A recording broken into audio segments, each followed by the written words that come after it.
गिरिधर शरण जी कानपुर से। श्री हरिवंश महाराज जी। श्री हरिवंश महाराज जी प्राय सत्संग में सुनते हैं कि नाम जप के आश्रय से जीव की दुर्गति पतन नहीं हो सकता, किंतु दिनचर्या में कुछ तनिक क्षण भजन तथा शेष समय दैनिक प्रपंच एवं परमात्मपूर्ण मनमानी आचरण हो तो अब इसका परिणाम क्या होगा? देखो, पहली बात तो है, जब हमारी पेट में दर्द होता है, सर में दर्द होता है या कहीं किसी अंग में पीड़ा होती है तो हम बावरे से घूमते हैं कि कोई डॉक्टर बता दो कष्ट निवृत्ति हो जाए। नहीं घूमते। कोई कह दे भाई कुकरौंधा पे लेप कर लो तो हम कुकरौंधा लेप कर लें, कोई उस वैद्य के पास जाओ, डॉक्टर के पास जाओ। पहले तो हमें पीड़ा होनी चाहिए कि मैं संसार समुद्र से मुक्त होना चाहता हूँ, जिसे विवेक चूड़ामणि में भगवान शंकराचार्य जी ने कहा मुमुक्षता। ये हजारों साधकों में से किसी एक की होती है कि मैं मुक्त होना चाहता हूँ। अब जैसे आप मनमानी आचरण शब्द उच्चारण किए और दिनचर्या उच्चारण किए, वही दिनचर्या, वही मन, वही क्रियाएं आपको भगवत प्राप्ति करा देंगी। बस मनमानी के शब्द में गुरुमानी पे आ जाओ, जो हमारे भगवान श्री कृष्ण गीता जी में, जो ब्रह्म ऋषि जन शास्त्रों में आज्ञा कर रहे हैं, वैसे आज इस सृष्टि संपूर्ण भगवत स्वरूप है। इसमें आपका हल जोतना, आपका व्यापार करना, आपका खाना पीना, परिवार का पोषण, ये सब भजन माना जाएगा। केवल आपका उद्देश्य बन जाए।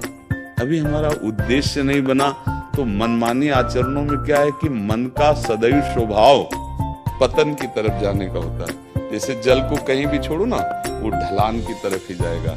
ऐसे अगर मन को छोड़ दो, आप अभी छोड़ दो, तो ये विषयों की तरफ ही जाएगा। हम नहीं कह रहे, भगवान कह रहे, मना खष्टान इंद्रियाणी प्रकृति स्थान कर सती। अब जैसे मन को ऊपर चढ़ाना है, ऊपर कहाँ? ऊर्ध्वमूल मधा शाखा मस्तम प्राहुरभ्यम।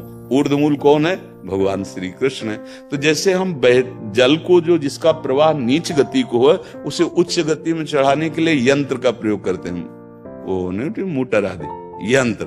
ऐसे ही मन को ऊर्ध्व गति में चलाने के लिए गुरु मंत्र का प्रयोग करते हैं। आप जितना गुरु मंत्र जपे पर मनमानी त्याग करें। मन का तो स्वभाव ये गंदे आचरणों की तरफ जाना, उसे वर्तमान के सुखों को भोगने में ही उपलब्धि जीवन की लगती है। सब लोग देख लो, अपने सब मन वाले हैं ना सबके। आप इसको रोक करके धर्माचरण, धर्म पूर्वक विषय सेवन और भगवत समर्पित जीवन अब बदल गया। अब वो जीवन मुक्तता की तरफ जा रहा है और वो अज्ञान की तरफ जा रहा है। तो अब दोनों गाल फुला लो, हंस दे, एक बार करके दिखाओ।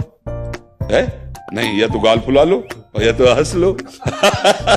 तो ऐसे मनमानी आचरण कर लें और भगवत भी प्राप्ति कर ले, तो भगवान ऐसा कैसे हो सकता है? तो इसलिए हमारी तो प्रार्थना है कि पहले मनमानी आचरणों को छोड़ने के लिए सत्संग वाक्यों का मन में मनन करो, और नाम जब आपको बल देगा उसको गलत रास्ते से रोकने में। वो जब आपको प्रथम स्वभाव का जलाएगा तो उसको आपको सहना पड़ेगा। धीरे धीरे सहते सहते आपके हृदय की जीव ही मलिनता नष्ट हुई तो यही मन तुम्हें भगवान से मिला देगा। यही मन आत्म स्वरूप में स्थित हो जाता है। यही मन जब अमना हो जाता, संकल्प रहित हो जाता है, तो भगवत स्वरूप हो जाता है। विभूतियों में भगवान ने कहा है, इंद्रियाणाम मनश्चास्मि, इंद्रियों में मैं मन हूं। किसका प्रश्न था? आप समझ रहे?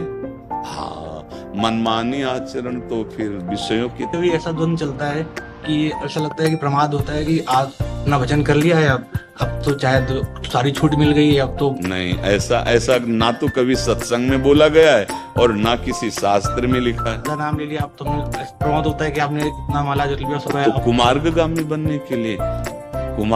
बनने के लिए कभी आदेश मिला है? नाम के बल पर पाप करना वज्र के समान पाप हो जाता है और वो उसे अवश्य भोगना पड़ता है। भूल से पाप हो गया, नाम काट देगा, और नाम के बल से पाप किया जाए तो ये देखो, अगर औषधि का प्रयोग किया जाता है रोग निवारण के लिए, देखो कितने टेबलेटों पर सरकार प्रतिबंध लगा देती ना। कब? जब उसे आप व्यसन के रूप में लेने लगते हैं। आप देखो अपने प्राकृतिक धरातल में देखो, वही आपकी औषधि है, लेकिन आप जब व्यसन रूप में उसके लेने लगे तो आपके ऊपर शासन लागू हो गया। वही नाम आपका परम मंगल करने वाला है, पर नाम का सहयोग लेके आप दुराचार करने लगे, अब आपके ऊपर शासन लागू हो जाएगा और आप पिटोगे, फिर ठीक हो जाओगे। ठीक तो कर ही लेंगे, वो बहुत बहादुर हैं, हाँ, साम दाम और दंड भेद से सीधे रास्ते। ऐसा नहीं, सच्चाई से जब नाम जप करोगे तो भय एक लगेगा कि मुझसे कहीं नाम छूट न जाए, कहीं मेरे से गलती ना हो जाए। श्री कृष्ण अनुकूलेन प्रतिकूलस्य वर्जनम, ये नाम जापक की वृत्ति होती है। अपने प्यार, जैसे आप हमें मान लो अपना कुछ भी मानते हो, हमसे प्यार करते हो, तो आपकी यही चेष्टा रहे कि अगर इनके सामने मैं बैठा और ये हमें प्यार से देख रहे हैं तो मेरी कोई ऐसी गलती नहीं होनी चाहिए कि हमारी तरफ देखे ना, फिर तो जीना मुश्किल हो जाएगा। तो हम डर जाएंगे कि नहीं डर जाएंगे?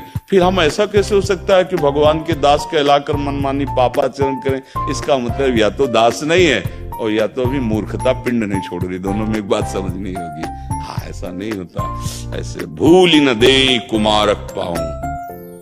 अच्छा, ये बात ऐसे समझो, 2000 का नोट बंद हो गया ना, अब एक ट्रक लाके आपके सामने रख दें, उठाओगे आप? पुड़िया बनाने के भी काम में नहीं आएगा। क्यों नहीं उठाओगे? क्योंकि आपको समझ में आ गया इसकी सत्ता खत्म हो गई। सत्संगी और भगवत मार्ग के पथिक के सामने संसार के असत भोगों की सत्ता खत्म हो जाती है। अब वो जैसे 2000 का नकली नोट ढेर सारा पड़ाओ तो नहीं उठाएगा, ऐसे ही रमा विलास राम अनुरागी तजत बमन जिम जन बड़ भागी। भगवान का भक्त ऐसा कैसे हो सकता है जिन विषय, या तो भक्त नहीं है, भक्त का ड्रामा चल रहा, स्वांग नौटंकी में भी तो साधु नहीं बनते। लेकिन असलियत में यदि साधु मार्ग का पथिक है तो उसको जब जान लिया कि उमा कहूं मैं अनुभव अपना, सत हरि भजन जगत सब सपना, तो भाई सपने के लड्डू फिर खाने का मन क्यों कर रहा है? इसका मतलब सपने का नहीं, अभी तुम सत्य उसे मान रहे हो। तो ना सतो विद्यते भाव, ना भाव विद्यते सता। सत्य का अभाव नहीं है, असत की सत्ता नहीं है। असत को तुम सत्य मान रहे हो तो तुम्हारा फिर मार्ग ही नहीं है। आप कहलाओ भले भगत, लेकिन आप भगत नहीं हो। बस हो यारी, ऐसा कैसे हो सकता है? हमें प्रभु की प्राप्ति करनी हो, हमें कोई फुसला के रोक ले? हमारे प्रीतम ने हमको बुलावा भेजा है, अब दूसरा कोई आके हमें प्यार करे कि रुक जाओ थोड़ी देर हमसे बात करो, ऐसा कैसे हो सकता है? मैनाक पर्वत प्रकट हुआ, हनुमान जी से कहा थोड़ा विश्राम कर लो। क्या जवाब दिया था? राम काज कीन्हे बिनु मोहि कहां विश्राम। तो भाई मुझे तो समझ में नहीं आता कि भगवान का भक्त होकर कुमार्गगामी आचरण करेगा, ऐसा तो नहीं समझ में आता, बिल्कुल नहीं समझ में आता। या तो पाखंडी है और या फिर मूर्ख है। हाँ, फिसलन हो सकती है, चला अभी कोई सिद्ध तो हुआ नहीं और उससे गलती बनने जा रही तो करो सदा तिनके रखवारी, जिम बालक राखे मातारी। भगवान किसी न किसी रूप में आके ऐसे बचाव करेंगे कि तुम्हें रोना आ जाएगा, यार अगर भगवान ने बचाती मैं तो गिरने ही जा रहा था। ऐसे हर कदम पे वो रक्षा करता है, क्योंकि सर्वज्ञ जानता है तुम कमजोर हो पर करना नहीं चाहते हो, मेरी तरफ आना चाहते हो, वो बलवान बना देगा। विश्वास करो, ये अनुभूत बातें हैं, ये बातें केवल प्रवचन की नहीं है, ये जीवन की बातें हैं। इसलिए ऐसा तो कभी सोचना मत। देखो, जो जानता नहीं और उससे गलती हो गई, क्षमा का अधिकारी, पक्का क्षमा का अधिकारी। मान लो अब आप कह रहे हो कि हम जानते थे पर वो असली में जानना नहीं हुआ, आपको सत्संग मिला, शास्त्र स्वाद, अब आप असली में जान रहे हो। और अगर अब आप जानबूझकर गलती करोगे तो फिर ये क्षमा नहीं होगा, फिर आप पिटाई होगी। क्षमा तो जैसे कि माना कि ये सब बहुत गलत है, अभी तक मुझे पता नहीं था। आज सत्संग कितने ऐसे आते हैं भाई लोग कि हम मांस खाते थे, मदिरा पीते थे, सब करते थे, हाथों की गलत है पर वास्तविक मुझे पता नहीं था। लेकिन जब से आपकी बात सुनी तब से कसम खाता हूँ। अब ऐसा अच्छा लगता है कि दूर देश में बैठकर आप हमारी बात सुनकर मानते हैं, आप हमारे नजदीक बैठकर आंख से आंख मिलाकर फिर भी हमारी बात न समझ पाए तो फिर बड़ा दुर्भाग्य है। महत संगस्त तो दुर्लभ हो पर निर्वाह कर ले जाओ दुर्गमो है, और अगर निर्वाह कर ले गए तो अमोघ निश्चित भगवत प्राप्ति, निश्चित भगवत प्राप्ति। तो ये तो कभी भूल